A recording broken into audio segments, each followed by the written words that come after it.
durante la exposición, puede registrarlo en el chat. Al finalizar la conferencia, sus preguntas serán despejadas por nuestro expositor. Muchas gracias por seguir estas recomendaciones. Bienvenidos.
Antes de iniciar con nuestro webinar, daremos algunas recomendaciones. Por favor, mantenga en silencio su micrófono durante la intervención de nuestro expositor. Si tiene alguna duda o comentario durante la exposición, puede registrarlo en el chat. Al finalizar la conferencia, sus preguntas serán despejadas por nuestro expositor. Muchas gracias por seguir estas recomendaciones. Bienvenidos.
Antes de iniciar con nuestro webinar, daremos algunas recomendaciones.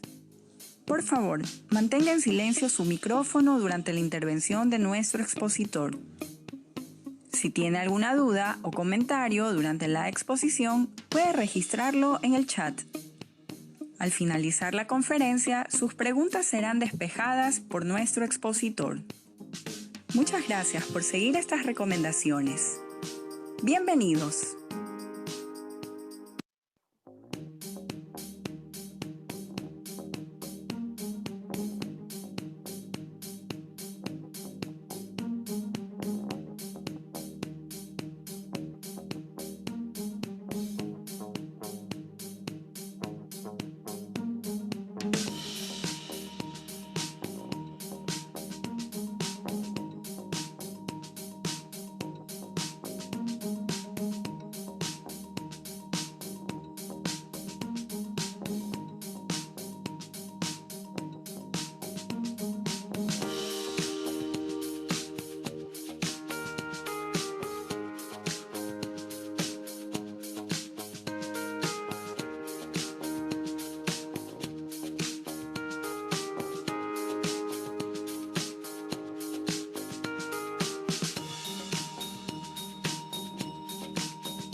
Antes de iniciar con nuestro webinar, daremos algunas recomendaciones.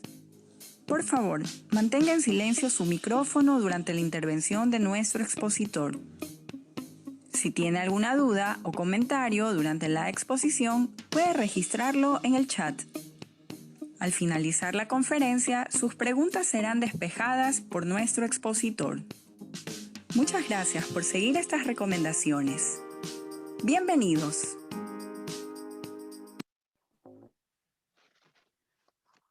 Hola, muy buenas noches. Qué gusto saludarlos nuevamente y encontrarnos en su espacio habitual de los miércoles por la noche. Su salud nos mueve. Soy la doctora Diana Goya y para mí es un gran honor poder darles la bienvenida a todos nuestros médicos participantes a través de la plataforma y asimismo a toda nuestra comunidad que se ha unido directamente en el canal de YouTube Acromax Ecuador.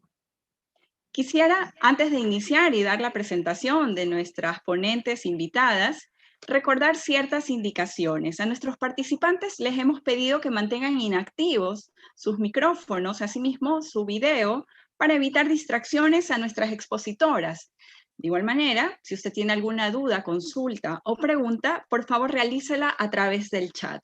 Y al final de las ponencias tendremos el espacio para que sus preguntas sean despejadas.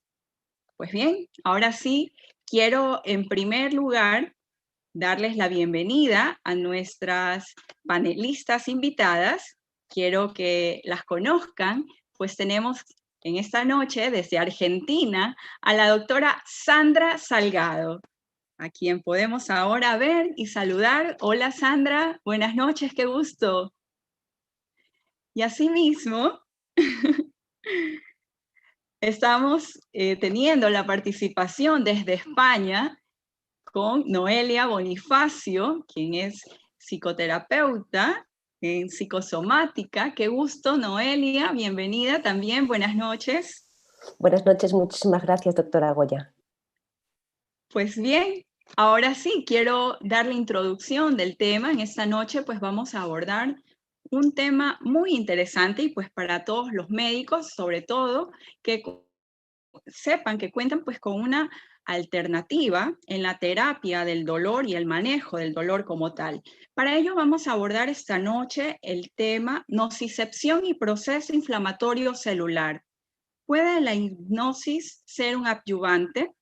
Y pues en primera instancia abordaremos desde una mirada, desde la especialidad de anestesiología, con la doctora Sandra Salgado, quien es médico anestesióloga, quien cursó su carrera de medicina y su especialidad de anestesiología por la Universidad de Buenos Aires. En el caso de su especialidad la realizó en el Hospital Italiano de Buenos Aires. Además, la doctora pues cuenta con formación en descodificación biológica original por el Instituto Ángeles Walder en Barcelona, España. Asimismo, es miembro del Instituto de Hipnosis y Neurobiología en España. Pues bien, doctora Salgado, qué gusto saludarla y darle la bienvenida. Este espacio es todo suyo ahora. Hola Diana, ¿qué tal? Buenas noches a todos. Bueno, para mí es un placer que Acromax nos brinde este espacio para mostrarle un poco de lo que trabajamos desde el instituto y bueno, y mi mirada va a ser desde la parte médica y el placer va a ser volver a escuchar a Noelia como siempre, desde la hipnosis. Si me permites, no sé si quieres que compartas, yo quiero compartir un PowerPoint y bueno, ¿Sí? y hablar un poquito de nocicepción, así lo que ustedes me digan, yo comparto pantalla, si me permites. Estamos totalmente listos. Cuando usted lo desee, Sandra, doctora Salgado, pues estamos listos. Bueno, muchas gracias. Bueno, buenas noches a todos. Les estoy por compartir mi pantalla, mi presentación.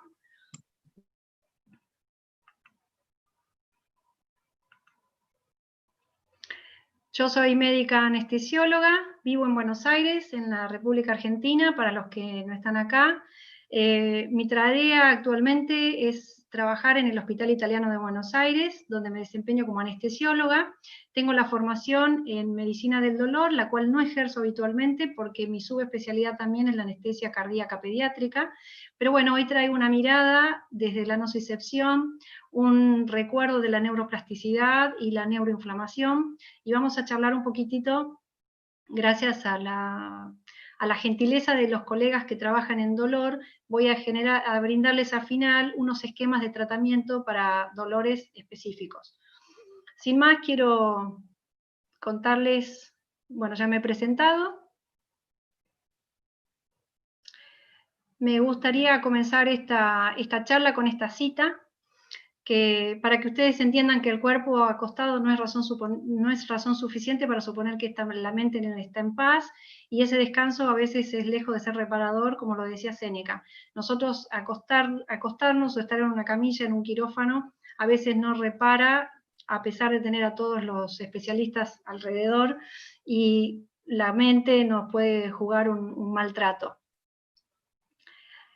Desde acá lo que quiero contarles un poquitito es solamente que en el año 1846 inicia la anestesia como una especialidad, como algo que comienza a forjarse en estos siglos. William Morton desarrolla un proceso anestésico en Boston, y a partir de allí se empieza a desarrollar la especialidad a la cual pertenezco. Algo interesante, en 1843 comienza la hipnosis en Francia a desarrollarse también de una manera más profesional. Entonces, lo que me gustaría que entendiéramos, la gente acá, ¿qué es anestesia general? Nosotros, cuando hacemos anestesia, trabajamos sobre 4 pilares. Uno es la amnesia, uno es la relajación muscular, el otro es la analgesia, de la cual vamos a tratar ahora, y el otro pilar es el control del sistema nervioso autónomo y la hemodinamia del paciente. En este caso específicamente vamos a hacer un breve repaso de lo que es el concepto de nocicepción de los receptores. Y si hablamos de analgesia, tenemos que hablar de dolor. La Asociación Internacional de Dolor ha dado esta definición de dolor, que es una experiencia sensorial, emocional desagradable, que se asocia a una lesión real o potencial, y que se describe como dicha lesión. Acá me interesa que nos quedemos con el concepto de lo emocional, porque el sistema nervioso central va a tener una función muy importante en la recepción del dolor, del estímulo y de la noxa dolorosa. Para hacer una breve introducción, hay tres tipos de dolores, 4 en realidad, voy a hablar del otro en otra diapositiva, que quisiera que quedara claro. El dolor agudo, el dolor para el ser humano, para cualquier animal biológico, es un elemento de protección. Entonces, ante un evento, ante una circunstancia, ante una noxa, o lo que llamamos estímulo, que pasa de lo que es un estímulo sencillo, simple, el ser humano va a responder con una sensibilidad y va a tomar una acción. Esto nos protege de muchísimas circunstancias. Entonces el dolor agudo es el dolor que es autolimitado, y que a partir de allí voy a tener una acción y voy a tomar una determinada conducta. El dolor crónico ya es otro punto, es un dolor que nosotros, cuando el evento o el estímulo doloroso ha dejado de estar presente, se mantiene en el tiempo. Esto quiere decir que yo voy a ser refractario a un tratamiento cuando ya el evento o la noxa no la tengo más. ¿Qué ocurre con este dolor? Y por eso la definición de refractario. Es un dolor que se va a mantener en el tiempo, que se va a autorregular, y que en general se va a hipersensibilizar el ser humano con la lesión sobre el nervio. Puede también terminar siendo una enfermedad por sí misma, y asociado a síntomas psicológicos como la ansiedad, el miedo, la depresión, el insomnio y las alteraciones sociales en la conducta y en lo cognitivo. El dolor neuropático, y aquí quiero hacer una aclaración, tiene un síntoma patognomónico al que nosotros como médicos llamamos alodinia. Es aquel dolor, aquella sensibilidad de estímulos que no son dolorosos per se, pero que el cuerpo los transfiere y los genera como dolor. Por ejemplo, una caricia, una sábana, un algodón sobre la piel. ¿Y esto por qué se debe? Porque hay una lesión que va a enfermar al sistema nervioso periférico central y se va a autogestionar, produciendo más dolor, más inflamación y más deterioro de la zona. ¿Cuáles son estas características de este tipo de dolor? El neuropático, las monoradiculopatías, la neuralgia trigeminal, la neuralgia posherpética, el dolor del miembro fantasma, los síndromes específicos y cualquier tipo de neuropatía periférica que va a sostener el dolor más allá del tiempo que uno pensaría que debería ser limitado.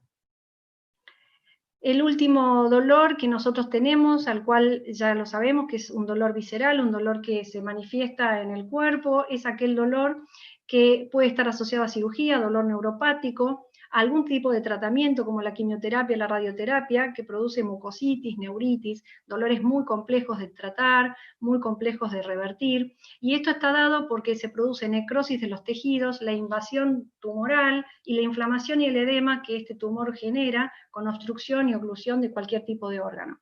También aquí vamos a tener los síntomas asociados como la depresión, la ansiedad, el insomnio, el estreñimiento, náuseas, vómitos, etcétera, que pueden estar relacionados con el dolor per se o pueden estar relacionados también con el tipo de tratamiento farmacológico que nosotros usemos con los pacientes.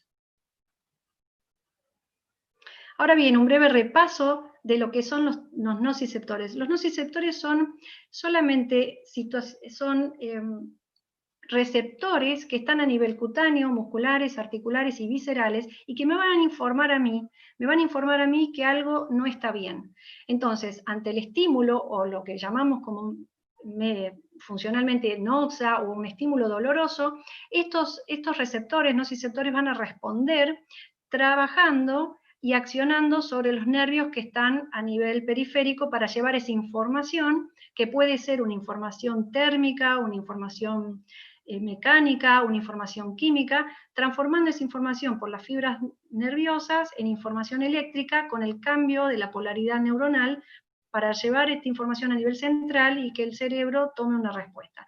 Acá hay una cosa importante, que para que estos receptores, nociceptores, se estimulen, tiene que haber un rango importante de dolor, porque si no estaríamos todo el tiempo con un proceso doloroso o una respuesta alterada a situaciones normales de la vida.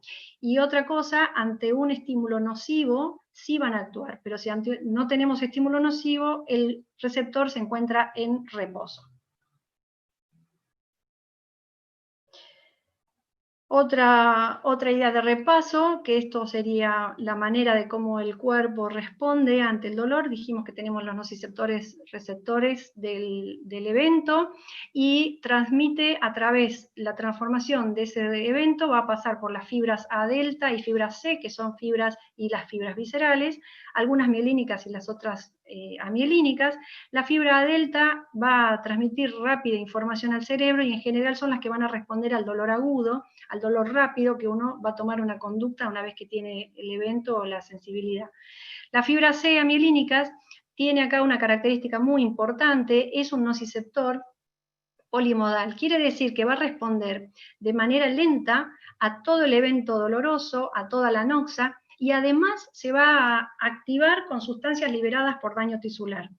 Esto, después lo vamos a ver, esto es lo que nos va a decir a nosotros que va a haber un evento de inflamación en la zona y además se va a autogestionar para producir más dolor y más respuesta dolorosa ante los estímulos y el daño tisular con todas las sustancias químicas que se segregan a nivel de la zona dañada.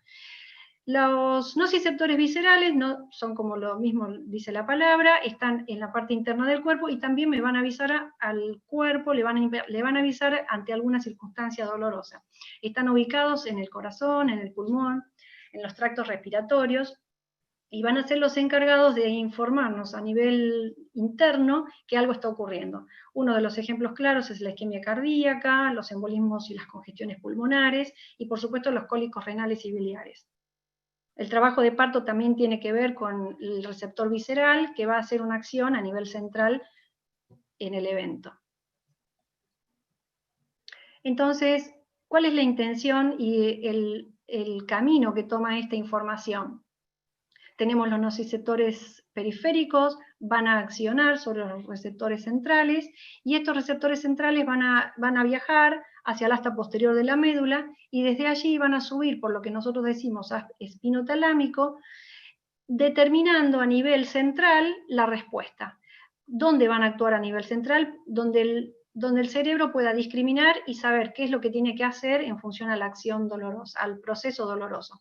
Van a estar actuando sobre la corteza somatosensorial, sobre el tálamo, sobre los centros corticales, las áreas visuales, auditivas, de aprendizaje y de memoria. Y acá quiero hacer una salvedad también cuando hablamos de aprendizaje y memoria, porque acá tenemos lo que nosotros vemos, que no todas las razas y no todas las culturas responden de la misma manera a cierto tipo de dolor. En este punto es que el cerebro también tiene algo aprendido y de memoria que transmite cómo voy a vivir yo un evento doloroso, más allá de los umbrales de cada persona que son irrepetibles e intransferibles. Este es solamente para hacerles recordar, y aquí les muestro, es una imagen de cómo las fibras van a llegar hacia el asta posterior de la médula y van a viajar hacia el nivel central por todos estos haces espino a la sustancia gris periacueductal, se va a conectar también con la protuberancia, con lo somatosensorial, con lo prefrontal, con la ínsula, con el hipocampo, la amígdala y el tálamo. Y con ello van a responder y van a excitar a las neuronas para que a nivel sináptico se estimule la respuesta y se excite la respuesta ante una noxa o un dolor específico o una sensibilidad específica. ¿Modulando qué? Modulando las neuronas. A partir de aquí, quisiera decirles que hoy se sabe que la plasticidad neuronal va a permitir que la neurona cambie la función y la estructura y el perfil químico. ¿Qué ocurre cuando tenemos un proceso doloroso, un proceso de inflamación? Esa neuroplasticidad va a estar dañada. ¿Y cómo va a estar dañada? Ahora se los voy a recordar. Va a estar dañada porque se daña la glía. Al dañarse la glía, todos los procesos de metabolismo neuronal y de función y estructura de sinapsis van a estar dañados y se va a producir la muerte neuronal y la muerte de la sinapsis.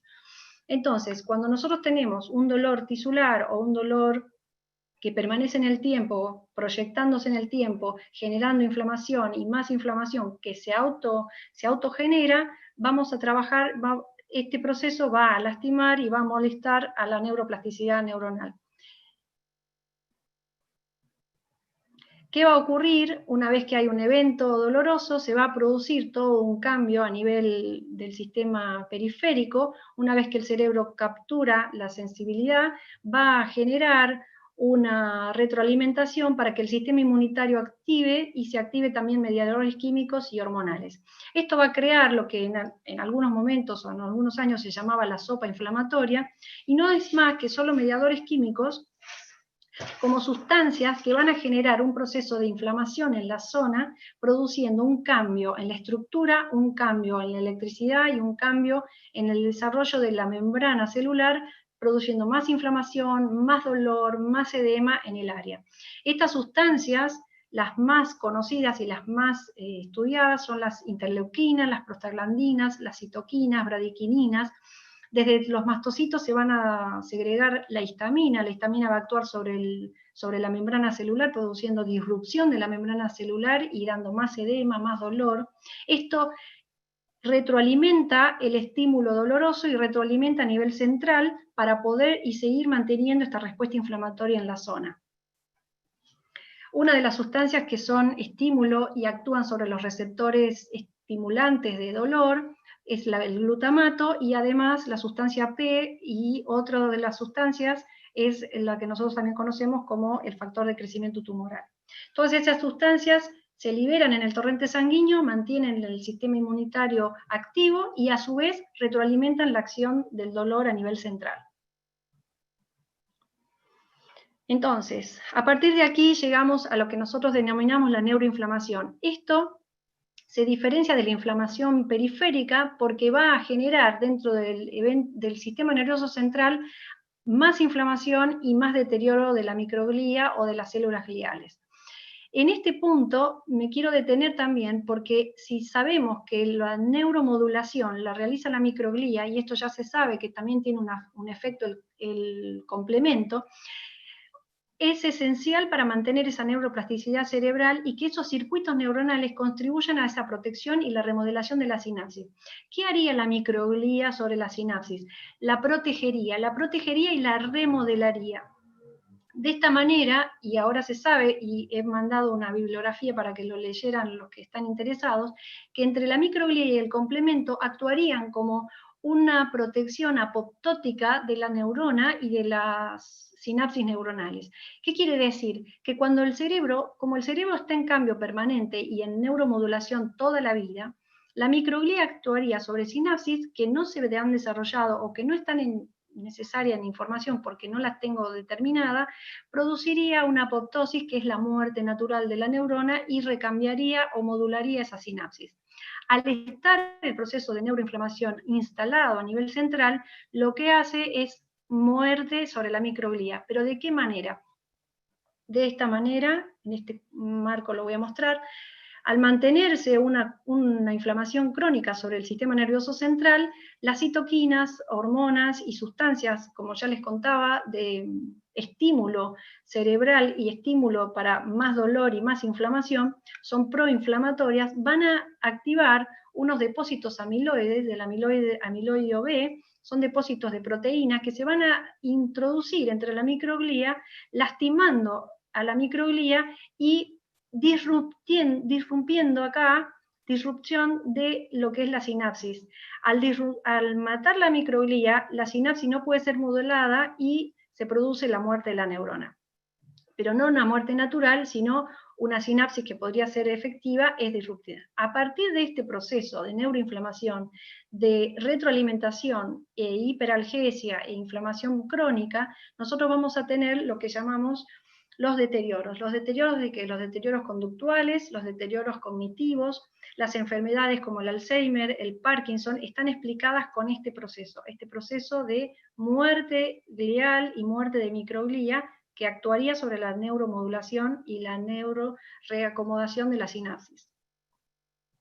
Además de este proceso, tenemos en este tipo de proceso crónico, doloroso, difíciles de tratar, complejos para el médico, complejos para lo multidisciplinario.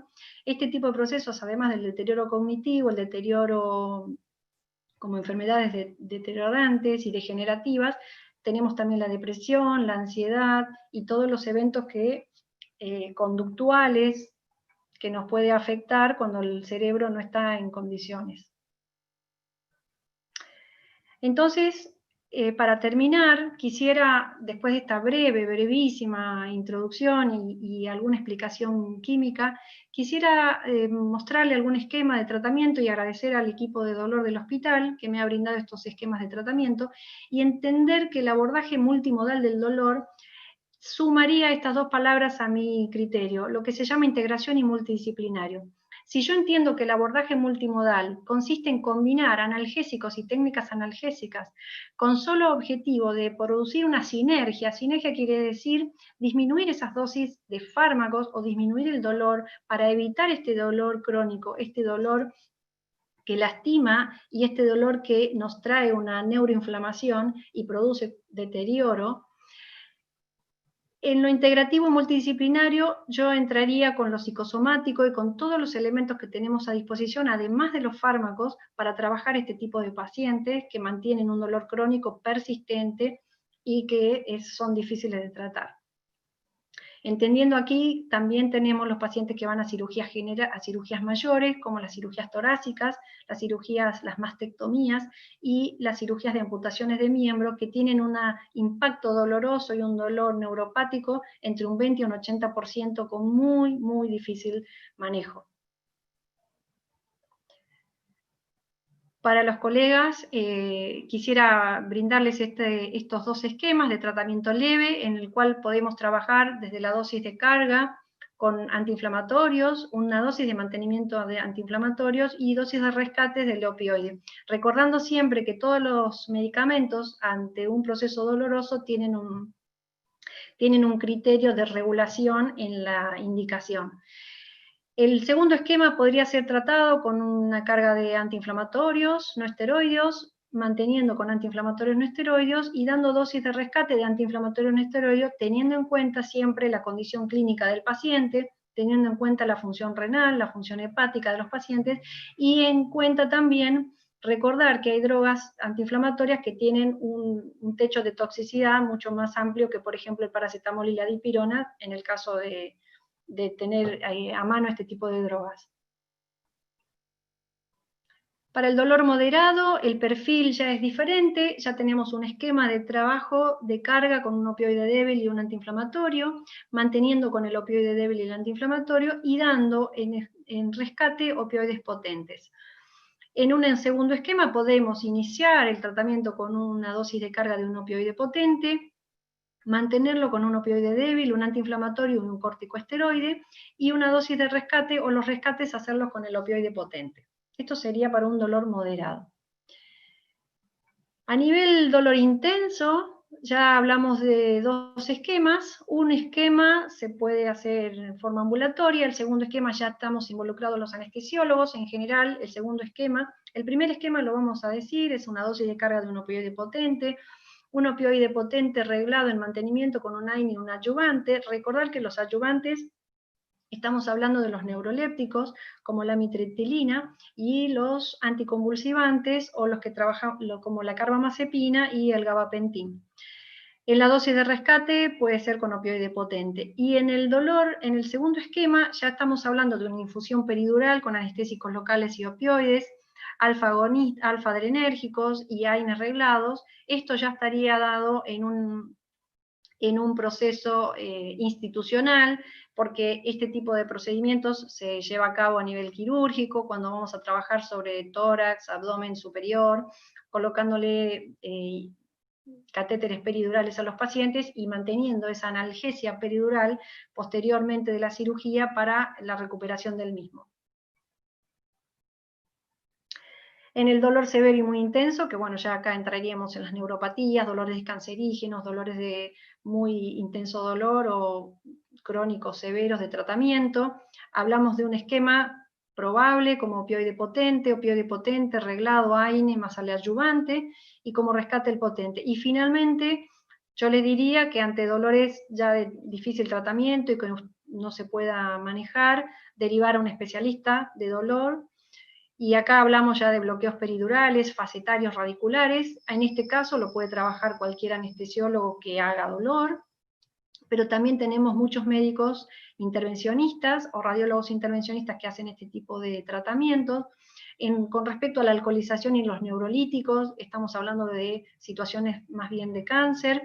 La colocación de neuroestimulación ya lleva en cuenta a los neurocirujanos, y bombas implantables y plexuales también tiene que ser un especialista para trabajar, además de ver de manera multidisciplinaria a ese paciente y reevaluar para ver qué podemos lograr con ese dolor incoercible, ese dolor muy intenso y severo que no calma con nada.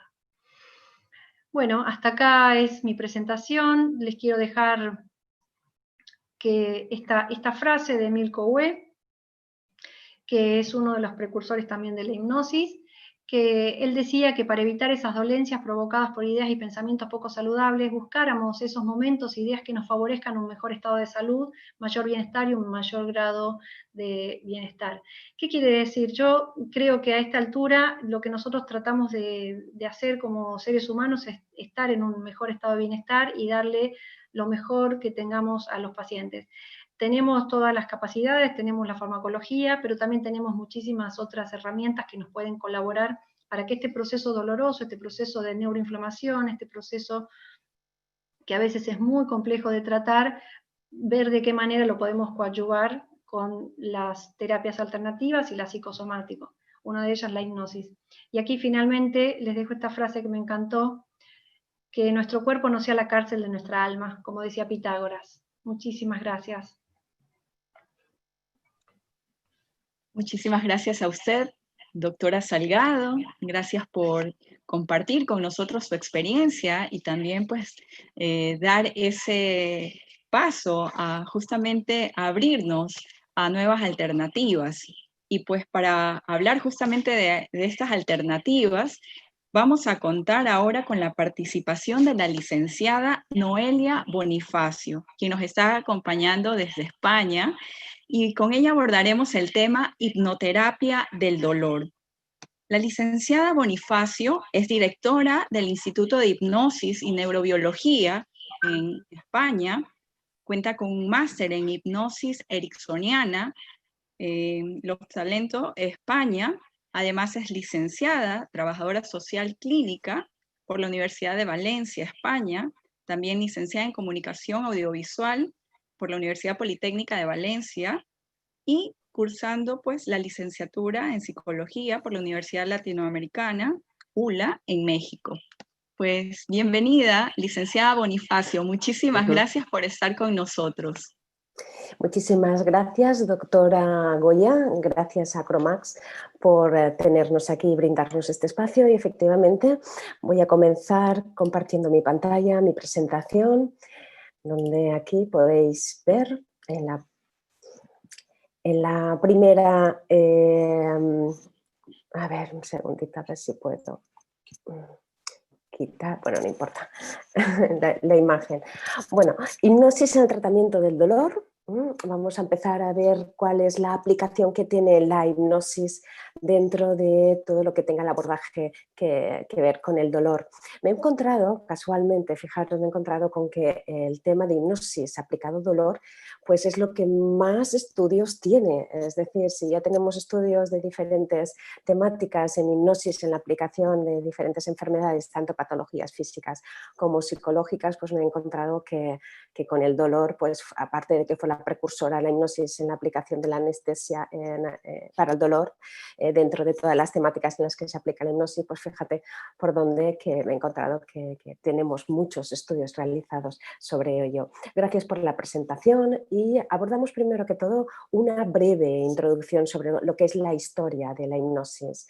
Empezando siempre por Federico Mesmer, es donde realmente se conoce ya la hipnosis. Previamente en Grecia y en Egipto teníamos lo que se conocía los templos del sueño, pero donde realmente empieza a hacerse patente la hipnosis es con el mesmerismo. Federico Mesmer era un médico austriaco que abandonó su medicina tradicional y se empezó a dedicar a aplicar la hipnosis. Tuvo múltiples curaciones, que en su momento se les llamaron milagrosas, y empezó a llenar su casa de miles de personas de diferentes ámbitos, lugares del mundo y clase social, y llegó al punto que no podía alcanzar ni siquiera tal demanda. O sea, sus curaciones fueron tan extraordinarias que su fama pues, se extendió por todo el mundo. Seguimos ahora por James Braid. James Braid fue un prominente cirujano de Manchester que profundizó en los estudios de la hipnosis y fue el primero en utilizar la palabra en sí, la definición hipnosis. El siguiente, por orden, sería Charcot, famoso neurólogo que demostró que existen varios grados dentro del sueño hipnótico. Y como no, Sigmund Freud, que Sigmund Freud fue el que utilizó la hipnosis para adentrarse en la profundidad del inconsciente dentro de su teoría de la personalidad. Y aquí quiero destacar también a Santiago Ramón y Cajal. Santiago Ramón y Cajal tenía una mujer en la que pues, tenía numerosos partos penosos, largos y dolorosos. Y fue el primero, fíjate, en aplicarla para el parto, por eso pongo el hipnoparto. Y la utilizó como analgésico. Entonces, pues es muy curioso que pudo observar cómo la hipnosis aplicada al parto en su mujer pues tuvo resultados y luego ya empezó a aplicar su uso en su método médico. Bien, también tenemos la Primera Guerra Mundial, que durante ella pues los alemanes se quedaron sin anestésicos químicos. Entonces empezaron a utilizar la hipnosis como anestesia, así también como para calmar y para disminuir los efectos del estrés postraumático. También nos podemos encontrar que el servicio médico del ejército inglés lo utilizó, fijaros, lo llegó a utilizar hasta en amputaciones, o sea, utilizaba la hipnosis para amputaciones. Luego ya posteriormente tenemos a los rusos y a los americanos que empezaron con sus investigaciones a fondo del fenómeno hipnótico y donde ya a partir de 1948 ya se inician las investigaciones en universidades para adentrarse poco a poco en ese retorno y camino de la hipnosis. Sin embargo, no se considera, la hipnosis no se reconoce como una ciencia, sino más bien como un fenómeno psicológico más. Definiciones, dejando ya un poco de lado la historia, podemos encontrar más, pero no me voy a extender en ella. Pasamos a la definición. ¿Qué es hipnosis? Voy a destacar la definición de la Asociación Psicológica Americana, que dice que la hipnosis es un procedimiento en el que un especialista sugiere a una persona que experimente cambios en sus sensaciones, percepciones, pensamientos o conductas a través de un método o procedimiento de inducción que, aunque puede adoptar muchas formas, con frecuencia suele incluir sugestiones de calma, de bienestar y relajación, así como instrucciones de pensar o imaginar situaciones o cosas agradables. Otra definición que quiero destacar es la de la Sociedad Cubana de Hipnosis, que ha hecho muchos estudios en relación al uso para la anestesia y dice: la hipnosis constituye un acto o procedimiento premeditado que intenta o puede causar por medio de la sugestión cambios psicosomáticos y psicofisiológicos y psíquicos con la condición o la conciencia o el grado de conciencia en la percepción del cuerpo, los sentimientos, los pensamientos, la memoria y la conducta a otras personas. Quiero destacar también a Antonio Capafons, es catedrático de la Universidad de Valencia y ahora mismo me encuentro en la ciudad de Valencia, España. Él es el máximo representante español en el campo de la hipnosis clínica. Para él, dice así: la hipnosis es un procedimiento adyuvante a las terapias médicas y o psicológicas para incrementar su eficacia y eficiencia. Por lo tanto, su aplicación solo debe hacerse por parte de profesionales que, además de su formación en esta disciplina, hayan recibido entrenamiento específico en el uso de la hipnosis. Fijaros que él ya ofrece esta opción como posible adyuvante a la anestesia o al tratamiento, cualquier tipo de tratamiento médico.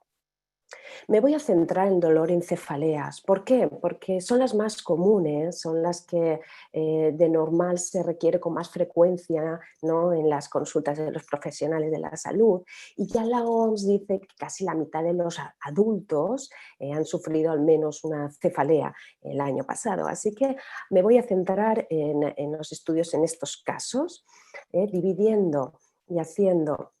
Bueno, todos sabemos los tipos de cefalea que hay y el tipo de clasificación internacional, no me voy a extender, sois todos unos grandes profesionales, pero voy a simplificarlo en los dos grandes tipos, que son las cefaleas primarias, que sería un 90% consideradas, casi el 90% son consideradas cefaleas primarias, que se caracteriza porque el dolor de cabeza es único, es el principal síntoma. Aquí tendríamos cefaleas tensionales, migrañas, de racimo, etc. Y luego tenemos las secundarias, que son esos dolores de cabeza que vienen como síntomas de una enfermedad, como una meningitis, sinusitis, tumores cerebrales, etc. Nos vamos a centrar en las cefaleas primarias. En cefaleas tensionales, migrañas y cefaleas de racimo, como ya he dicho. Muy bien, empezamos por los estudios. En este estudio, Nicolás Spanos y otros tomaron un grupo de sujetos que tomaban medicación porque sufrían cefaleas tensionales, migrañas y cefaleas mixtas. El uso de fármacos se pudo observar que se redujo significativamente en el grupo de pacientes tratados con hipnosis, mientras que no se registraron cambios en el grupo no sometido a hipnosis. Este estudio, como podéis observar, se realizó con 136 pacientes. En este otro estudio realizaron de manera aleatoria, en el que pudieron comparar lo que es la autohipnosis con el tratamiento autógeno, que son técnicas psicoterapéuticas basadas en la concentración pasiva en sensaciones físicas, y con un grupo de control se pudo observar, se observaron resultados significativos en ambos tratamientos, con sujetos, en este caso se trabajó con sujetos que sufrían cefaleas crónicas. En este otro estudio presentaron un comparativo entre hipnoterapia y tratamiento farmacológico con migrañas. Se realizó con 46 sujetos divididos en 2 grupos de forma aleatoria y tras un año de seguimiento los síntomas disminuyeron en severidad y frecuencia en ambos grupos. En el grupo de hipnosis se pudo observar una remisión completa de la migraña con un 43,5%. En este otro, realizado en 97 pacientes con cefaleas tensionales, se les dio a elegir entre tratamientos de hipnosis y la amitriptilina. En ellos pudieron observar cómo la relajación hipnótica pues, fueron mucho mejores. En este otro estudio, en pacientes con cefaleas tensionales y migrañas, lo dividieron en 4 grupos. El primer grupo con tratamientos farmacológicos solamente, el segundo con hipnoterapia y meditación, y el tercero con hipnoterapia, solo con hipnoterapia. Y pudieron observar que los pacientes de los 3 grupos que experimentaron mejoría fueron los que se suma la hipnoterapia con la meditación. En este utilizaron la hipnosis en un grupo con objeto de evaluar la efectividad de la hipnosis en la migraña y se pudo observar una reducción de la duración de la migraña, de su frecuencia y de su gravedad, es decir, se redujo aproximadamente pues, un 50% la necesidad de tratamiento. En este, por ejemplo, trabajaron con 144 pacientes de edad infantil y adolescente con cefalea y observaron también una mejoría significativa sin efectos indeseados. Además, se les instruyó en la autohipnosis. Aquí podemos observar en este estudio, yo creo que con los que he dicho ya tenemos más que suficiente. Debo destacar que si se pudiera aplicar lo que es la medicación junto con la hipnosis, sin duda, los tratamientos médicos con la hipnosis, sin duda tendríamos muy, muy buenos resultados. Concluyó que la hipnosis es una opción viable en este estudio, viable y efectiva para manejar el dolor crónico y dado su bajo costo y que no tiene efectos secundarios, sigue siendo una opción atractiva. Mary Elizabeth Zermon-Weil del Hospital de Lieja comprobó mediante resonancia magnética cómo la hipnosis actuaba justo en el nivel del tronco encefálico, en la sustancia gris periacueductal, en el centro de percepción del dolor. Y ya como conclusión, podríamos decir, la doctora Niamh Flynn en el año 218 dijo, después de examinar la literatura existente en 4 bases de datos científicos, concluye que la técnica de la hipnoterapia y la relajación son efectivas en el manejo de la migraña a corto y a largo plazo. También tenemos al profesor Giuseppe De Benedetti, es profesor de neurocirugía en la Universidad de Milán, de Italia, y especialista en psiquiatría y anestesiología, que dice, no solo la hipnosis ha demostrado ser eficaz con las cefaleas primarias, sino que es también un tratamiento relativamente breve y económico al mismo tiempo, siendo una práctica libre de efectos colaterales, riesgos y reacciones adversas. Bien, ahora voy a pasar ya a lo que sería la última parte y dado que ya estoy pues dando ya, y esto ya sería como el cierre de mi presentación, quiero avisaros que cuando termine mi presentación voy a hacer unas técnicas de sugestión hipnótica, así que os invito a que todos tengáis cerca una aguja para quien quiera practicar estas técnicas de sugestión. Bien, ahora voy a mostrar cuáles son las técnicas de sugestión que se suelen aplicar en hipnosis para llegar a la anestesia. La primera de todas es la relajación hipnótica. En esta, lo que hace el profesional simplemente es llevar al paciente a una relajación, en el que no es una relajación simple, sino es una relajación en la que llegamos a una frecuencia cerebral un poquito más profunda, como un alfa profundo, o ya podríamos estar en la antesala de una frecuencia cerebral Z. La siguiente es la técnica de la ilusión anestésica. ¿Qué es esto? Bueno, es útil para procedimientos dolorosos, como una operación o una extracción.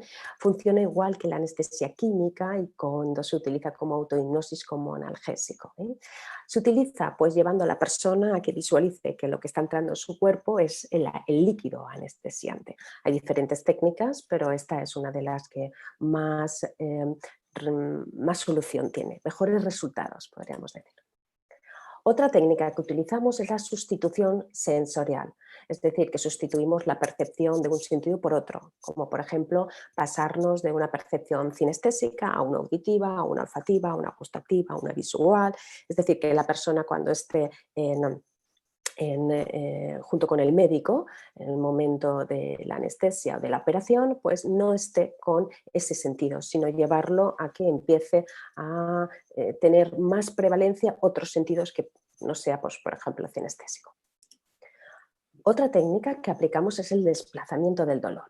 Si el dolor, por ejemplo, está localizado, pues se puede desplazar a otra área del cuerpo. Es decir, el dolor del brazo pues siempre se tolera mucho mejor que, por ejemplo, un dolor de muelas. Esta sería la técnica del desplazamiento del dolor. Luego tendríamos la disociación, que es poner una parte de nuestra mente en una cosa para que la otra, que es nuestro cuerpo, se ocupe de otra, que sería la operación. Es decir, separamos el cuerpo de la mente para que se desentienda de este. Todos hemos vivido situaciones de disociación. La más clara o significativa podría ser cuando vamos conduciendo con nuestro carro, con nuestro auto, y estamos con la atención focalizada en un pensamiento y muchas veces nos distrae tanto que olvidamos un cierto periodo de trayecto. Esto sería un efecto de disociación. Y tenemos también la técnica de la sugestión metafórica. Se usan metáforas para que el paciente exprese el dolor. Si, por ejemplo, dice mi dolor es como cuchillos clavándose, pues entonces se le sugiere que poco a poco pues esos cuchillos que duelen empiezan a doler menos hasta convertirse en dedos que masajean y finalmente en plumas que acarician. Y luego tenemos también la distracción. En esta se sugiere al paciente que realice tareas mentales. Además, si nuestro paciente pues, es un economista, pues más fácil lo tenemos, ¿no? Entonces le pedimos que empiece a hacer cálculos, enliste cosas, que empiece a multiplicar, que empiece a leer al revés, a cantar, ideal para dolores agudos durante intervenciones médicas.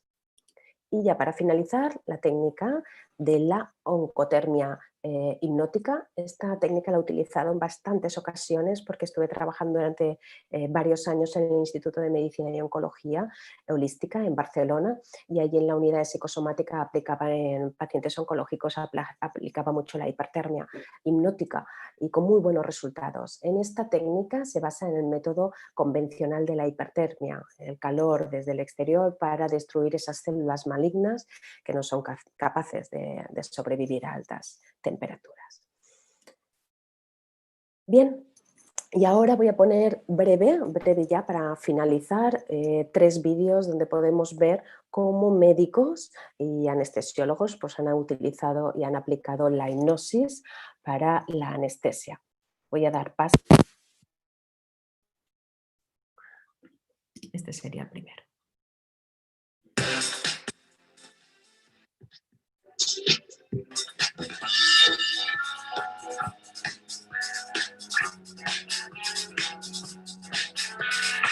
Desde el siglo XVIII se utilizaban como herramienta médica diferentes técnicas de hipnosis para aliviar el dolor, aunque con la aparición de los anestésicos seguros, estas perdieron mucho esplendor. Poco a poco, su uso ha vuelto a entrar en el quirófano y en las diferentes unidades del dolor de diversos hospitales, entre ellos algunos centros españoles. Las técnicas de hipnosis se utilizan en cirugías que se pueden abordar con anestesia local o regional, como las intervenciones que se hacen en extremidades o en el cuello. También es un recurso útil en punciones lumbares, en partos y tratamientos dentales. La hipnosis no funciona en todas las personas, por eso se necesita de un ensayo previo para no arriesgar el bienestar del paciente el día de la cirugía. Es importante dejar claro que la hipnosis está representada por un conjunto de técnicas complementarias que se deben combinar con una ligera sedación o anestesia local. Así como también es necesario contar con un personal entrenado que determine cuándo y para qué casos puede ser eficaz. Los mejores candidatos serían aquellos dispuestos a colaborar con una edad avanzada y mayor riesgo anestésico por haber sufrido alguna reacción previa a la anestesia. Muy bien, voy a dar paso al segundo vídeo.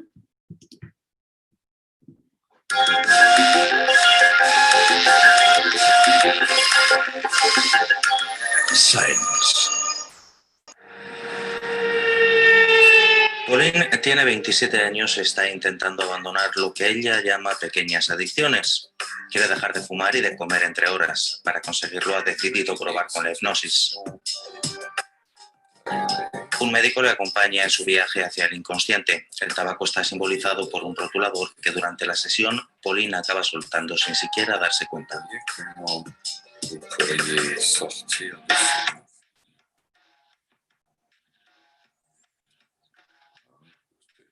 Asegura que 15 días después de la consulta su fuerza de voluntad había salido reforzada. La hipnosis funciona en el 35% de los pacientes que se proponen dejar de fumar, pero tiene que ser supervisada por un médico. La hipnosis funciona, sus técnicas son muy eficaces y presentan muchas aplicaciones. Por eso hay mucha gente que la practica sin necesariamente ser un profesional de la salud, hay que tener cuidado. En el Hospital Saint-Joseph de París van un poco más lejos, utilizan la hipnosis incluso en el quirófano. Simplement écouter. On passe des images. On passe des images comme on passe sur un iPhone. Este paciente va a someterse a una delicada intervención de la carótida. La hipnosis complementa la anestesia local. À ne rien faire. À s'abstraire. Ayuda mucho, el paciente pierde el miedo, se tranquiliza, no se mueve tanto y deja de sentir tantas molestias. Nos ayuda mucho durante la intervención. Da la impresión de que el paciente está bajo los efectos de una anestesia general. La hipnosis no es nada nuevo, de hecho hace años que se utiliza por sus efectos benéficos, pero sus aplicaciones eran muy limitadas. Hoy en día se emplea incluso en el dentista. El futuro es más que prometedor.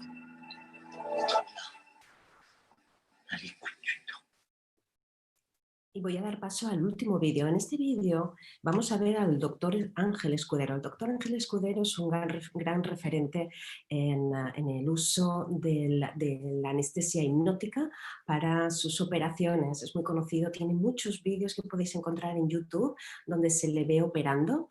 Yo os he puesto este en concreto donde está operando un chico joven, es tenista y podemos ver, voy a mostrar solamente 3 intervalos del vídeo porque es largo y no me quiero extender ya para finalizar, y podemos observar cómo lo aplica y cómo al final pues está completamente consciente en todo momento.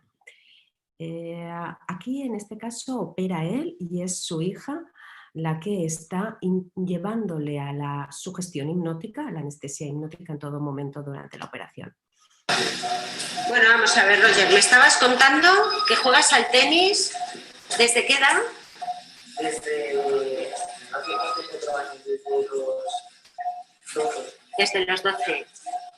¿Y que te gustaría dedicarte profesionalmente al tenis? Sí. Igual tenemos, te estaba yo diciendo antes que igual tenemos aquí sobre la mesa del quirófano un futuro Nadal.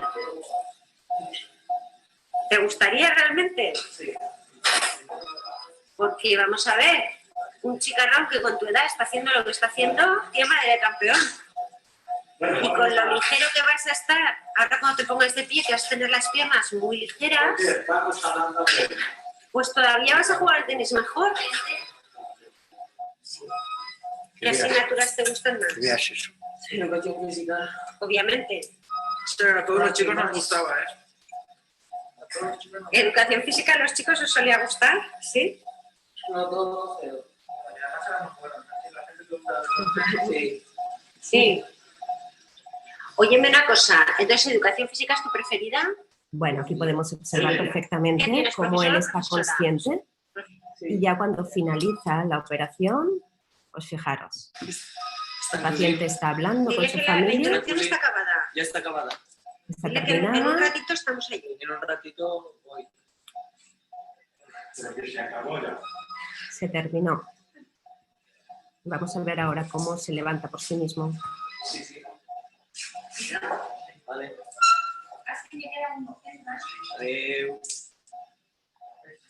Se despide de sus familiares. Y aquí vemos que se levanta. ¿Por aquí? Sí, sí. Respira hondo. Pues atendés. Y ahora camina. Camina con largo. Camina con largo. ¿Cómo te sientes? Y háblanos de cómo sientes tus piernas. Mucho, muy ligeras. Muy ligeras. Bueno. Y ya para terminar voy a citar rápidamente cuáles son los beneficios de la hipnosis. Son diferentes, pues encontramos que el paciente se relaja, que aminora el dolor en el tratamiento, sirve para depresión, ansiedad, insomnio, trauma, baja autoestima, estrés, etc. O sea, tanto para patologías psicológicas como físicas. Hay diferentes estudios, la persona puede seguir indagando en nuestra página web hipnosis.com, en evidencias científicas hacemos una recopilación de algunas. También mejora patologías y síntomas físicos, mejora el funcionamiento del sistema inmune, ayuda con los efectos secundarios de algunos tratamientos, modifica la actividad cerebral, reduce el ritmo respiratorio, disminuye el ritmo cardíaco, la presión sanguínea, reduce el metabolismo basal, produce variaciones cutáneas, que es lo que vamos a ver ahora inmediatamente, cambios hormonales, aumento de linfocitos y número de plaquetas, variación en la cantidad de glóbulos rojos, inhibición del sistema simpático, cambios a nivel cerebral del lóbulo parietal, aumento del flujo de sangre en el área cerebral denominada cíngulo o área visual del cerebro, disminuye la actividad del hemisferio izquierdo y incrementa la actividad del hemisferio derecho. Y hasta aquí mi presentación, espero que os haya gustado, muchísimas gracias, y si la organización me lo permite y quiere, pues podemos hacer la técnica de sugestión, y si no, pues en otro momento, lo que decida la organización.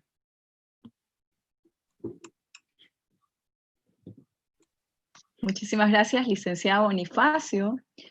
Adelante, si usted está lista, pues para que nos pueda hacer una demostración. Venga. Hay el espacio todavía. Perfecto. Muchísimas gracias. Vamos a ello. Os voy a pedir a todos ahora, por favor, que os pongáis cómodas, cómodos, cómodas. Vamos a hacer técnicas de sugestión hipnótica. Unas 4 o 5 rápidamente. Os tengo que decir que no es una hipnosis, no puedo entrar, necesitaría un poquito más de tiempo, pero vamos a ver qué pasa en nuestro cuerpo cuando lo sugestionamos. Muy bien. Vamos allá. Os voy a pedir ahora que os pongáis cómodos, cómodas, sentados, con las manos y los brazos apoyados en vuestro muslo. Muy bien, vamos allá y cerrad los ojos.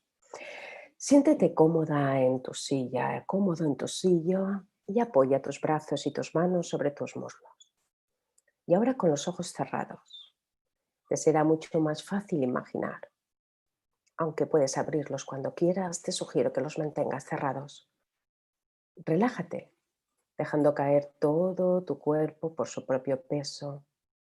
Y presta atención a mis palabras, tratando de imaginar lo más intensamente que puedas la situación que te expongo. Imagina que en uno de tus brazos empieza a tener la sensación de que su brazo, tu brazo, se vuelve ligero, se vuelve cada vez más y más ligero. Se vuelve tan ligero que empieza a elevarse progresivamente hacia arriba. Centra tu atención en uno de los brazos y siente cómo poco a poco empieza a elevarse progresivamente hacia arriba. Puedes darte cuenta de que los dedos de tu mano derecha o tu mano izquierda empiezan a separarse de tu muslo y empieza a elevarse más, cada vez más. Tienes la sensación de que tu brazo está siendo impulsado hacia arriba por una fuerza indescriptible, como si una grúa estuviera tirando de él. Es una sensación muy agradable. Tu brazo asciende, cada vez asciende más y más, asciende, cada vez más ligero,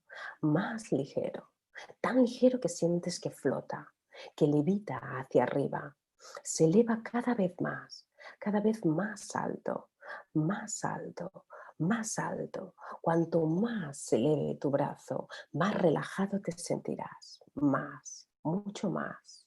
Ahora voy a contar hasta 3 y cuando diga 3, quiero que observes tu brazo. 1, 2, 3. Ahora, abres los ojos, observas tu brazo, perfecto. Observarás que se ha elevado poco, mucho, algunos no se habrá elevado, no os preocupéis, no pasa absolutamente nada. Vale, vamos a seguir en el segundo. En este os voy a pedir que pongáis vuestras palmas así, observadme, frente a frente, en un espacio pues más o menos de un palmo entre uno y otro, mirándose. Colocad vuestros brazos en paralelo, levantados, frente a vuestra cara, las palmas hacia adentro, mirándose. Y ahora quiero que cerréis los ojos. Muy bien. Y escúchame con silencio. Escúchame con silencio. Imagina que tus brazos son 2 barras de acero. 2 barras de acero y tus manos 2 potentes imanes. Tu mano izquierda es un imán negativo y tu mano derecha un imán positivo, lo cual se atraen mutuamente. Empiezas a sentir cómo tus manos empiezan a atraerse con mucha intensidad, con mucha intensidad.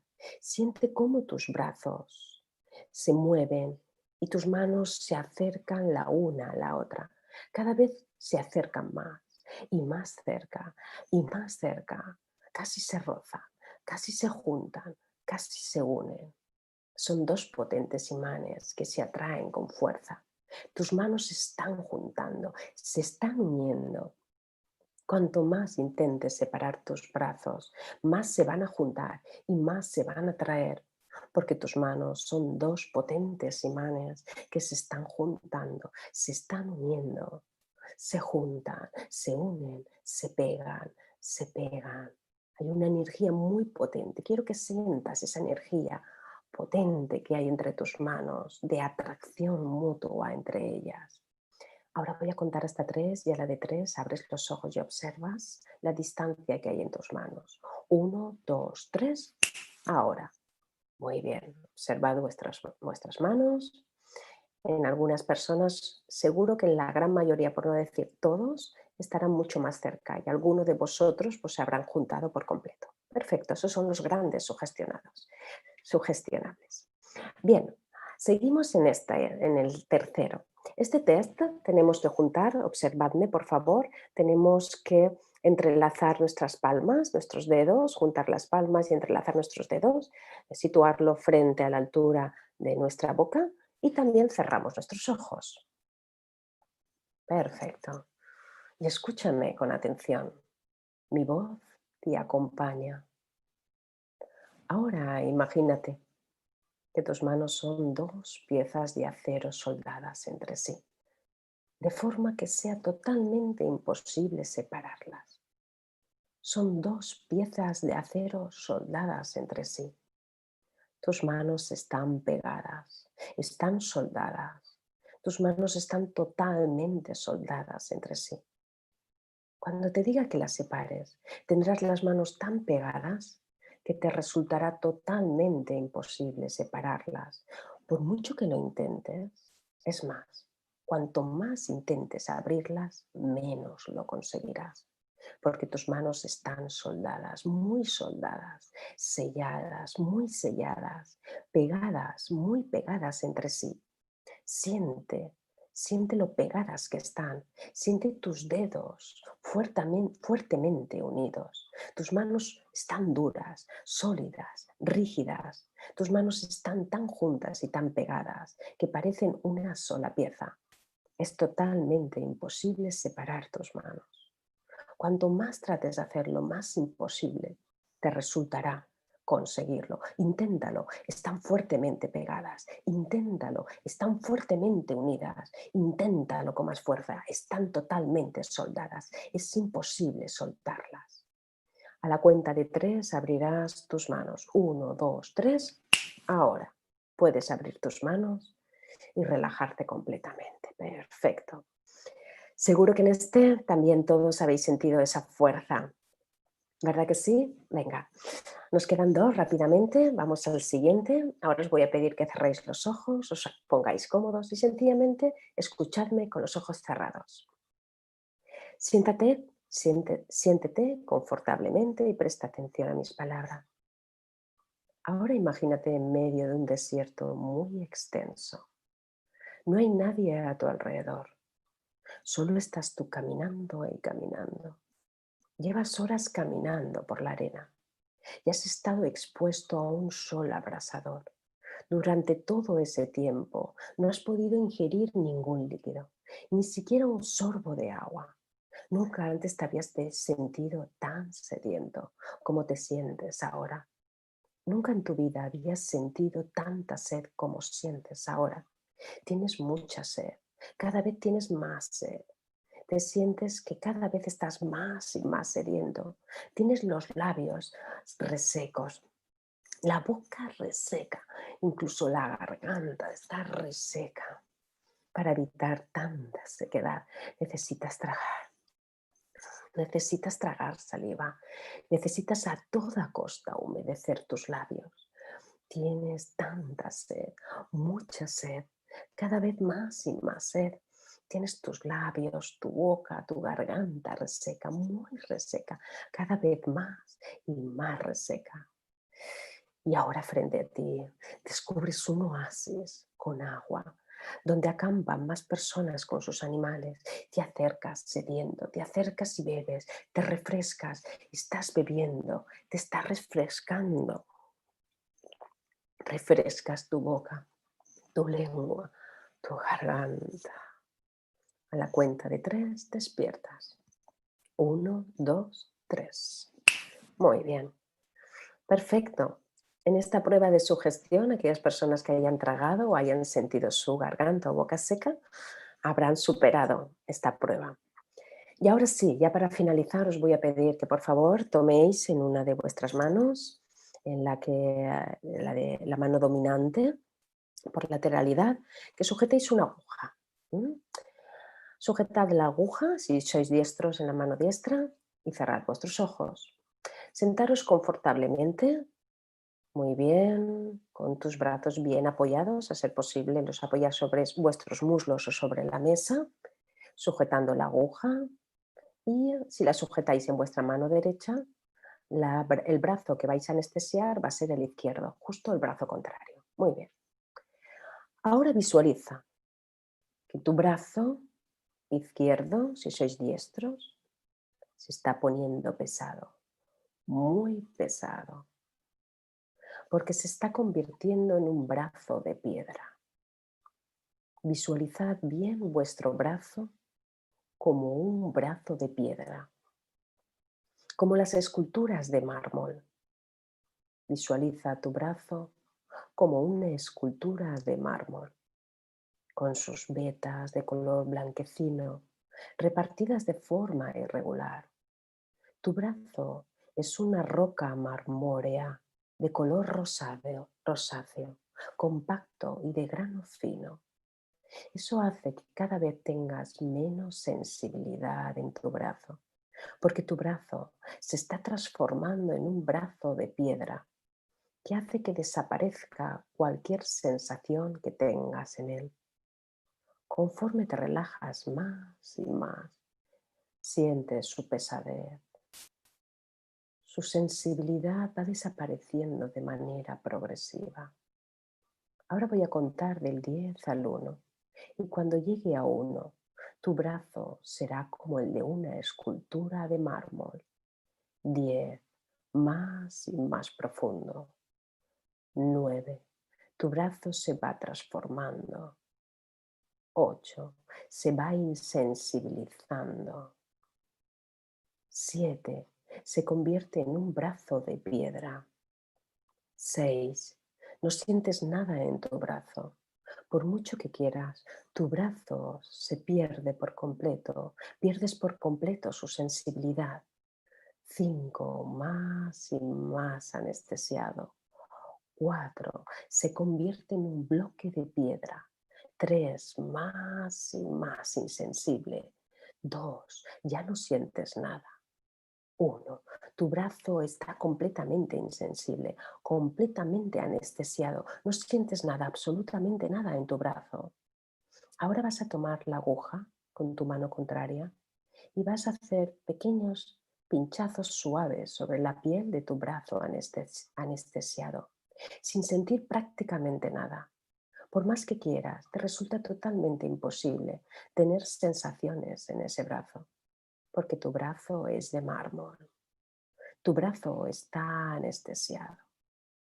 Y ahora tomarás la aguja con tu mano anestesiada y vas a realizar lo mismo, pero en el brazo no anestesiado. Cambia la aguja a tu brazo anestesiado y ahora vas a hacer pequeños pinchazos en tu brazo no anestesiado y comprobarás la diferencia de sensación que hay entre ellas. Perfecto. A la cuenta de 3, regresa la sensación de tu brazo anestesiado y despiertas. 1, 2, 3, despierta. Perfecto. Muy bien. Espero que os haya gustado. Terminado, doctora Goya. Muchísimas gracias, licenciada Bonifacio. No, qué interesante esa práctica que hemos hecho. Y bueno, ya vamos a ir aclarando algunas cosas o preguntando en relación a lo que hemos hecho, ¿no?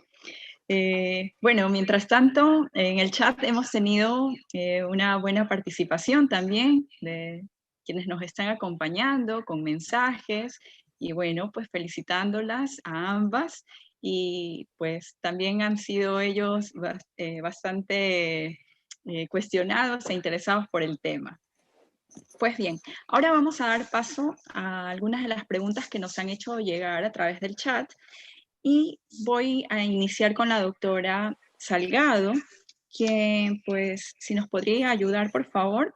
Nos han consultado, por ejemplo, en función del tiempo, cuando hablamos de dosis de mantenimiento, de una terapia de mantenimiento en caso de dolor, ¿cuáles serían esos esquemas o si es posible alternar los esquemas? ¿Cuáles serían los criterios de elección para poder alternar, sobre todo en el sentido de que si una persona adquiere, por decirlo así, cierta tolerancia a los fármacos, ¿cómo podríamos dar una terapia recomendada, adecuada, en función de esa tolerancia que ha ido generando el paciente? Sí, Diana. Bueno, con respecto a los esquemas que yo les di, cuando yo hablo de dolores sencillos o dolores leves, los antiinflamatorios tienen cada una de las drogas, yo no sé las drogas, no sé quién lo preguntó, pero bueno, cada uno de los médicos que está presente va a tener una manera de trabajar con drogas y va a tener un tiempo de acción. Sabemos el tiempo de acción de las drogas, los antiinflamatorios en general, podemos darlos cada 24 horas, como el ketorolaco cada 12, los paracetamoles, los diclofenac cada 8, y así sucesivamente de acuerdo a la droga. O sea, la mecánica es medicar al paciente haciendo una analgesia reglada. ¿Qué quiere decir reglada? Yo le puedo dar una alta carga dependiendo también del peso del paciente y las condiciones clínicas del paciente. Esto es fundamental cuando vos tenés drogas que se van a metabolizar y se van a excretar a nivel renal. Tenemos que saber que los antiinflamatorios tienen una acción renal y que no van a ser excretadas de la misma manera, y vamos a poder traer a un paciente con una insuficiencia renal a más insuficiencia si hablamos de los antiinflamatorios no esteroides. Entonces, fundamentalmente los esquemas están para el trabajo con el paciente, de acuerdo al paciente, a la biología, a la fisiología, como está el paciente en ese caso, y después adaptarlo al dolor que representa. El antiinflamatorio en general tiene una buena recepción sobre dolores musculares leves, sobre los dolores óseos. Sabemos que el hueso es uno de los órganos que va a responder muy bien al antiinflamatorio no esteroide, a los corticoides, para disminuir el edema. Recordemos que el edema del periósteo es un dolor un poquito más profundo, más complejo, Y ahí ya tendríamos que coadyuvarlo con el opioide débil. ¿Y por qué le digo débil? En realidad débil y no potente o no tan potente es por la cantidad de receptores opioides que va a accionar en función a la dosis que le doy. Recordemos que la morfina es la madre de los opioides y va a ser mucho más potente que una oxicodona o que una hidromorfona o la codeína o el tramadol. Además, también recordemos que cada una de esas drogas tiene un efecto colateral específico. Por ejemplo, el tramadol es como la meperidina, que es un opioide potente, muy nauseoso, tenemos que medicarlo con un adyuvante como el Reliberan o el ondansetron, y eso también tiene que ir reglado en dosis mejorar, depende del paciente, por supuesto. En general, los circuitos de antiinflamatorio no esteroides se dan cada 8 horas, y en función a la ventana de las 8 horas o entre las 6 horas, sobre todo el ibuprofeno, que también podemos en un dolor muy agudo darlo cada 6 horas, 600 miligramos cada 6 horas, nosotros podríamos entre esas 6 horas coadyuvar nuevamente con un AINE. Y es aquí donde yo les decía que si hacen el esquema AINE, AINE, AINE, AINE, tener en cuenta la dosis de toxicidad de cada AINE que yo elija. Por eso el paracetamol y la dipirona tienen un alto umbral de toxicidad para cualquier tipo de paciente. Ahora, si vos me preguntás para un dolor más moderado, bueno, yo lo coadyuvaría con un antiinflamatorio no esteroideo y un opioide débil que en general andan muy bien. ¿Cuál es el tiempo y el rango? Entre las 8 horas. Podemos también nuevamente, digo, si voy a darle una dosis de carga, iniciar una dosis alta de carga o disminuir los tiempos entre dosis y dosis y ver cómo responde el paciente. Recuerden que el dolor tiene esto que yo les decía recién, una respuesta muy personal y muy íntima al proceso inflamatorio que cada uno de nosotros va a generar. Tiene que ver con lo cultural, tiene que ver con la apreciación específica, tiene que ver con la cirugía o con el evento doloroso que tenga, y también el tiempo de acción, el tiempo de duración de ese dolor. Con respecto a los dolores más severos, es lo que yo les decía, bueno, ya podemos comenzar con un opioide más potente, por ejemplo, un dolor quirúrgico, eventualmente, ya sabemos que tenemos un dolor visceral que va a responder muy bien el opioide. Pero le necesito dar el antiinflamatorio. ¿Por qué? Porque ahora sabemos, y como lo decía, se descarga todo un proceso periférico de inflamación que va a generar más edema, más dolor y más estimulación a nivel central. Entonces yo ahí tengo que ir a trabajar con los antiinflamatorios si es que quisiera trabajar solo con el antiinflamatorio, pero sabiendo que el dolor visceral va a responder mejor al opioide. No sé si está bien contestar, porque todo dependerá también, vuelvo a lo mismo, de qué paciente tengo, qué tipo de dolor, cuál es la función hepática y la función renal, y además, qué droga voy a usar, qué antiinflamatorio voy a usar y si lo coadyuvo o no. No sé si te lo pude contestar bien, no sé quién lo preguntó. Muchísimas gracias, doctora Salgado. Ya voy a ubicar el nombre de quien nos hizo esta consulta. Mientras tanto, pues le hago una pregunta también a la licenciada Bonifacio. Y una de las primeras interrogantes es si es que existen personas que tienen tal vez mayor susceptibilidad a la sugestión, o qué características debe reunir una persona para poder acceder a la hipnoterapia. Muy buena pregunta, doctora Oya. Sí, efectivamente, como decía también el vídeo, no es que todos seamos altamente sugestionables. Sí podemos entrar todos en hipnosis, solo que hay gente que le va a costar un poquito más. ¿Qué características son las que vamos a tener en cuenta? Fíjate que antes, popularmente, hace muchos años, hace siglos, ya, se decía que la hipnosis, los que realmente entraban en hipnosis eran aquellas personas que eran fácilmente manipulables, es decir, gente pues con pocos estudios y gente pobre, entonces se pensaban que ellos pues eran, se les podía llevar a la hipnosis con mucha más facilidad. Hoy se sabe que no es así.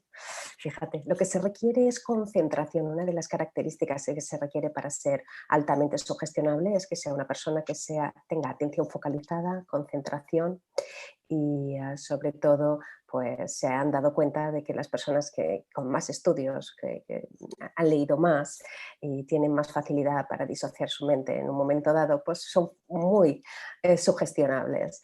Así que sí, efectivamente, se suele hacer los test que yo os he pasado, o sea, acabo de realizar, son justo el test que se suele hacer previamente para conocer lo altamente sugestionado que es la persona. Si la persona pasa todos los tests, pues sabemos que tiene facilidad, y si no pasa ninguno es donde vamos a tener que incidir un poquito más con varias sesiones hasta lograr que efectivamente se relaje y se deje llevar. Muchísimas gracias, licenciado Ujú. Bonifacio. Ujú. Y ahora tenemos una siguiente pregunta para la doctora Salgado. Nos han consultado, doctora, respecto a las opciones terapéuticas en dolor neuropático, especialmente, por ejemplo, cuando hablamos de una neuralgia del trigémino. ¿Qué opciones podría considerarse en este tipo de dolor? Bueno, muy bien. Mira, Diana, la neuralgia del trigémino, como todo el dolor neuropático, es un dolor en general ya de especialista, pero no hay problema, lo voy a contestar y voy a tratar de ser clara. Lo primero que tenemos que descartar es una patología a nivel central. Entonces tenemos que buscar con resonancia magnética, con el neurólogo, etcétera, si el paciente tiene o un tumor que genere este dolor o un proceso de ganglionar en la zona, edema, tumoración o alguna esclerosis múltiple. También puede ser alguno de este tipo de enfermedades que debute con una neuralgia trigeminal. Por el otro lado, los dolores neuropáticos en general funcionan bien. Una vez que descartamos esto, por supuesto, a nivel especialista, los dolores neuropáticos funcionan muy bien con las carbamazepinas. Con las carbamazepinas, el gabapentin se usa bastante también en los dolores neuropáticos, pero funciona a veces mucho mejor la carbamazepina o las oxicarbamazepinas, que son los anticonvulsivantes, porque lo que lograrían es estabilizar la membrana y estabilizar a la neurona y a la sinapsis neuronal. No anda bien un dolor neuropático ni un dolor de la neuralgia trigeminal con el opioide. Pero ¿qué ocurre? Los especialistas en dolor a veces dan opioides, pueden ser débiles o moderados o de alta potencia, en realidad porque usarían el opioide y el antiinflamatorio como coadyuvante del antiepiléptico. Esto es interesante para tener en claro que yo una neuralgia trigémino no voy a usar un opioide porque no va a ser la droga de elección, y siempre descartando patología previa, vuelvo, insisto, una resonancia magnética, estudios con profesionales y ver que el paciente no tenga nada.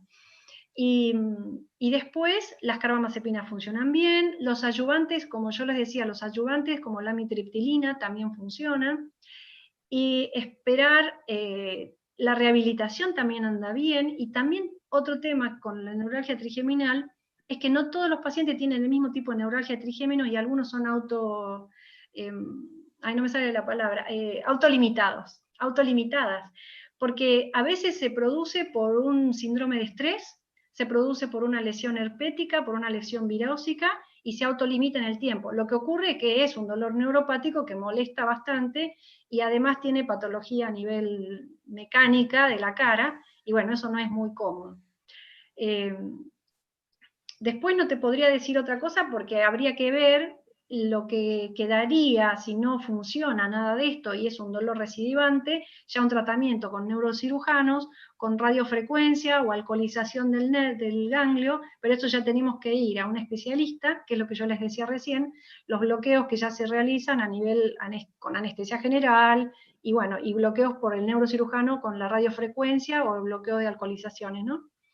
Pero yo comenzaría con una neuralgia trigeminal, lo primero que todo, viendo y descartando patología central. Luego podríamos trabajarlo con la carbamazepina y bueno, y ver las dosis. Recordar que la carbamazepina tiene metabolismo hepático, recordar que hay que hacer el seguimiento con un hepatograma, pero en general, si es autolimitado, si se trabaja. Un antiinflamatorio podría colaborar también como coadyuvante y como coadyuvante de lo que yo les decía del proceso inflamatorio, ¿sí? Del proceso inflamatorio que genera el mismo dolor. ese mismo dolor neuropático, sináptico, va a volver a generar la neuroinflamación y va a generar más dolor, más dolor. ¿Mm? Así que bueno, eso no sé si lo contesté. Muchísimas gracias, doctora Salgado. Ahora, una siguiente pregunta también para la licenciada Bonifacio. Nos han consultado si es posible aplicar hipnosis en niños o si es que existe alguna contraindicación en pacientes en los que pues, no es recomendable, por el contrario, aplicarlo. Pues verás, en niños, como sabemos, no tienen todavía maduro la parte prefrontal, el cerebro, entonces lo que es la atención, pues no podemos aplicar lo que es la hipnosis en sí como un adulto. Lo que haríamos con un niño es aplicar la hipnosis ericksoniana. La diferencia es, la hipnosis directa es aquella que yo os he dicho, relajad vuestra mano, sentaros, cerrad los ojos, es muy directa, ¿no? En la indirecta, es otro estilo, se utilizan mucho las metáforas. En realidad los niños siempre están en estado hipnótico hasta los 7 u 8 años aproximadamente, ya están en bajo estado de hipnosis, entonces son muy receptivos. ¿Qué aplicamos los profesionales? ¿Qué aplico yo cuando tengo niños en sesión? Pues aplico lo que son los cuentos con metáfora, que son hipnosis profundas que tienen que ver con lo que quiero tratar, sin que el niño lo sepa.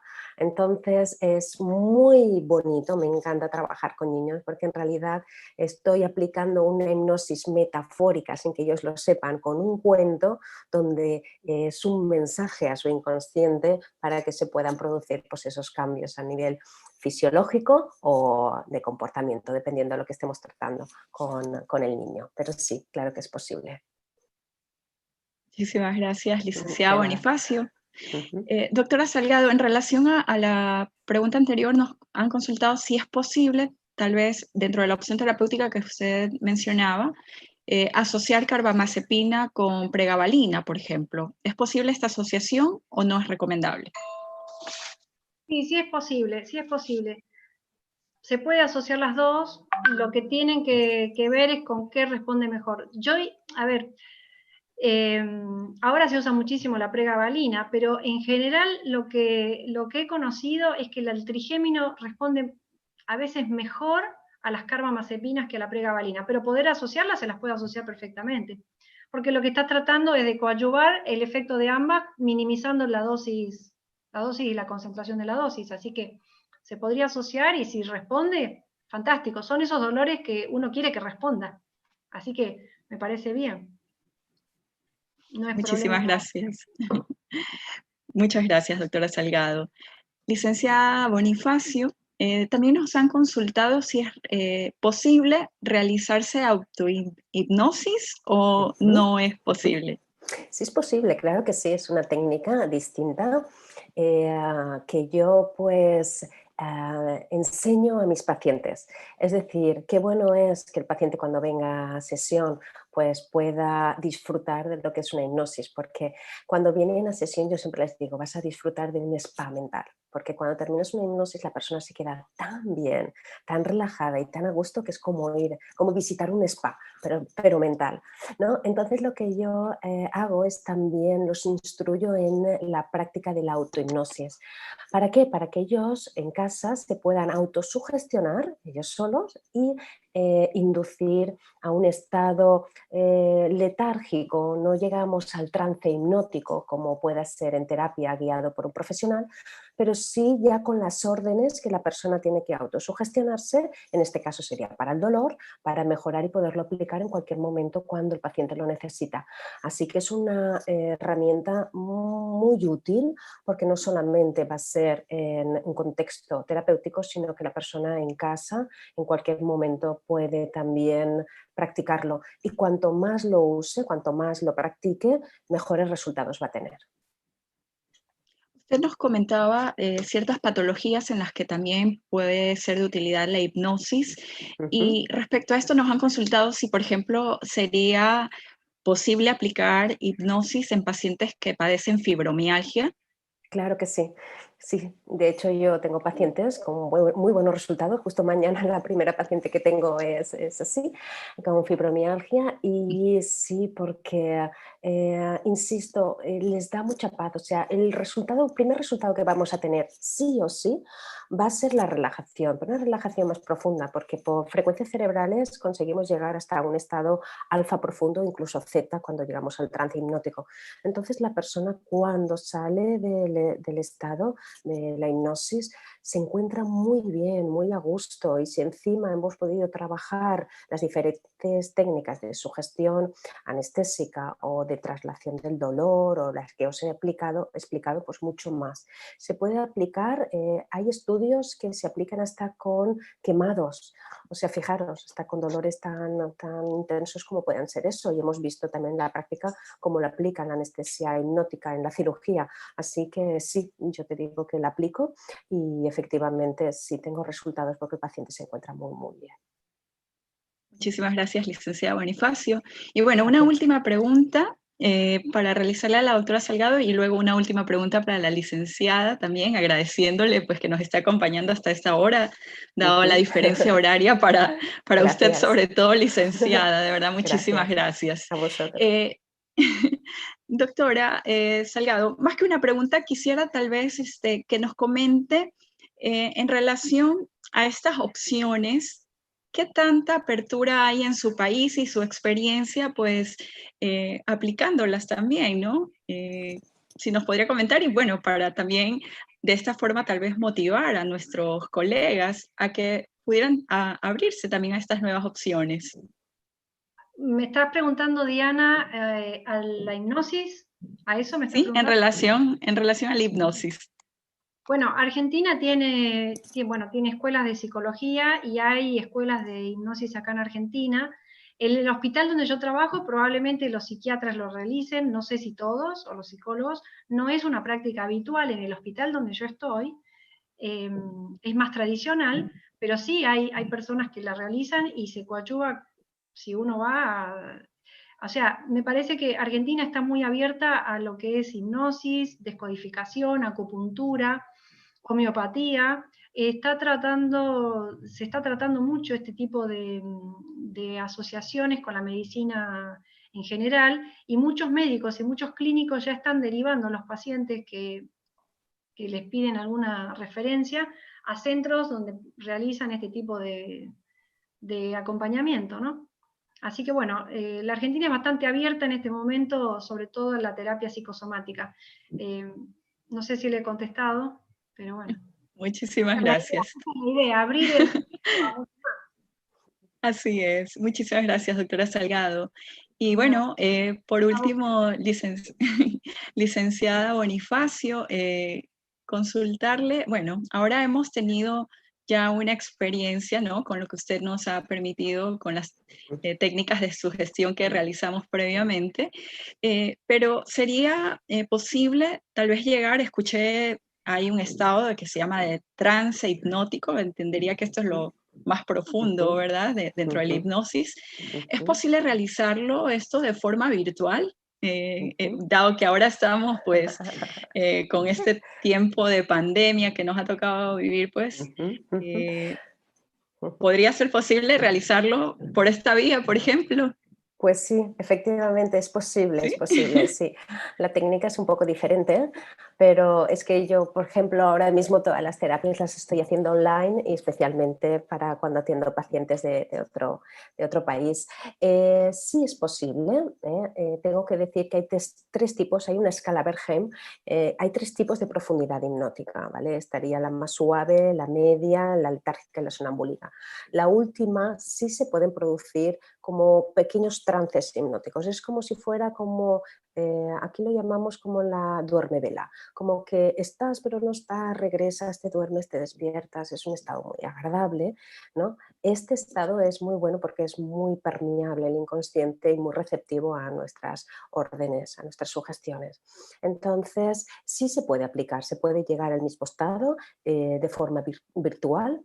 Se requiere pues un mínimo de 30-45 45 minutos para poder llevar todo el proceso de relajación, visualización, hasta que finalmente podamos estar en ese estado y ya podamos introducir lo que es la técnica hipnótica. Pero sí, ahora mismo es así como estoy utilizando mi técnica y también pues nuestra formación también se está realizando ahora mismo toda virtual dada la situación de la pandemia.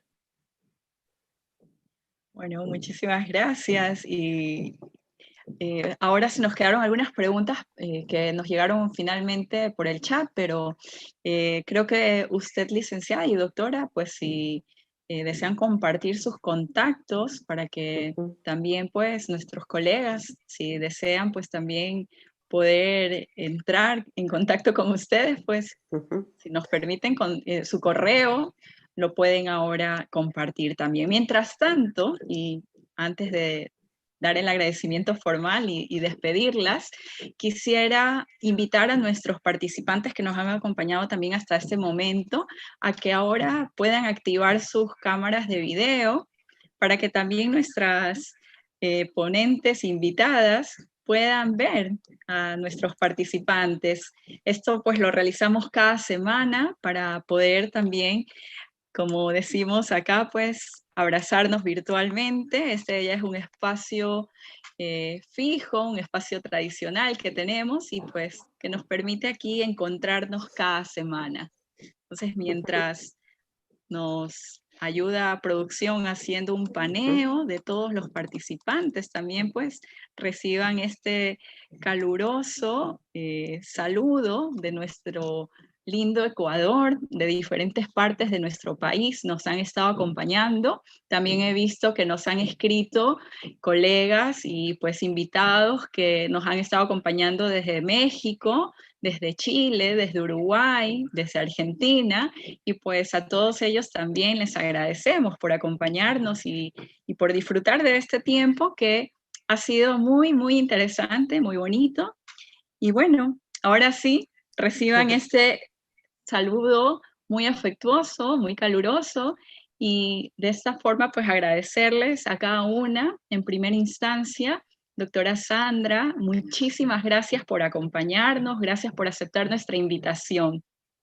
Gracias a ustedes, Diana, por la invitación y por permitirnos este espacio y bueno, poder compartir con colegas y amigas y todos los que estamos interesados en el bienestar del otro y el bienestar nuestro también. Así que bueno, para trabajar un placer, muy amables y muchísimas gracias por el espacio.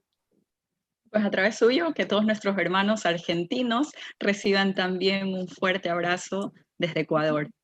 Muy amable, gracias. Gracias. Y ahora, pues, asimismo, licenciado Bonifacio, agradecerle, de verdad, infinitas gracias por acompañarnos a esta hora. Para usted son casi las 4 de la mañana. Sí, sí, sí. Y pues agradecemos y valoramos muchísimo el querer colaborar con nosotras y pues haberse conectado. Ya casi Sí. le coge el amanecer. Ha sido todo un placer el que nos hayáis invitado en nombre de la doctora Salgado, en nombre del Instituto de Hipnosis y Neurobiología. Para finalizar, comentaros que el próximo mes sale lo que es el máster en hipnosis y psicosomática. Está dirigido a todo profesional de la salud, médicos, psicólogos, psicoterapeutas, psiquiatras, trabajadores sociales, en fin. Vamos a conocer lo que es el conocimiento esencial para el aprendizaje del método hipnótico y su aplicación a través de diferentes técnicas y liberar el conflicto o el trauma somatizado en la persona a nivel pues, físico, psíquico, comportamental y existencial. Así que para todas las personas que estén interesadas en conocer este maravilloso máster KA1-2, la psicosomática y la hipnosis clínica en uno, pues nos podéis encontrar en la página hipnosis.com o mandar un correo, si lo preferís, a info@hipnosis.com. Repito, info@hipnosis.com. La doctora Salgado y yo con mucho gusto tendremos el placer de responderos. Gracias, muchísimas gracias. Gracias a usted, licenciada Bonifacio, y de esta forma también pues la despedimos y reciba un afectuoso y caluroso abrazo desde Ecuador. Namaste, gracias. Pues bien, y de esta forma despedimos a nuestras ponentes invitadas Ahora les recuerdo a nuestros participantes que están unidos a través de nuestra plataforma que no se vayan aún, espérennos unos minutitos. Solamente recordarles a nuestros participantes, a nuestra comunidad, pues que si quieren entrar en contacto con nosotros pues nos encontramos cerca. Usted podrá acceder a todas las redes donde nos encontramos para que pueda recordar o estar al tanto de los eventos que podemos realizar cada semana o de las diferentes pues, publicaciones en salud que realizamos. Estamos presentes en las diferentes redes sociales, Instagram, Facebook, Twitter, TikTok y la red profesional LinkedIn. Asimismo, poner a su disposición nuestra línea de WhatsApp para que, si usted desea que alguno de nuestros representantes pueda visitarlo o requiere de algún tipo de servicio de nuestro laboratorio, ponemos a disposición nuestra línea 0968 18 10 26. Repito, 0968 18 10 26. Pues bien, de esta forma, agradecemos a nuestra comunidad que nos ha acompañado a través de nuestro canal en YouTube. Hasta la próxima semana. Recordarles que tenemos esta cita fija todos los miércoles a las 19 horas y nuestro tema de la siguiente semana estará enfocado en las infecciones de vías urinarias en la paciente embarazada. Así que tenemos una cita el próximo miércoles con nuestro canal.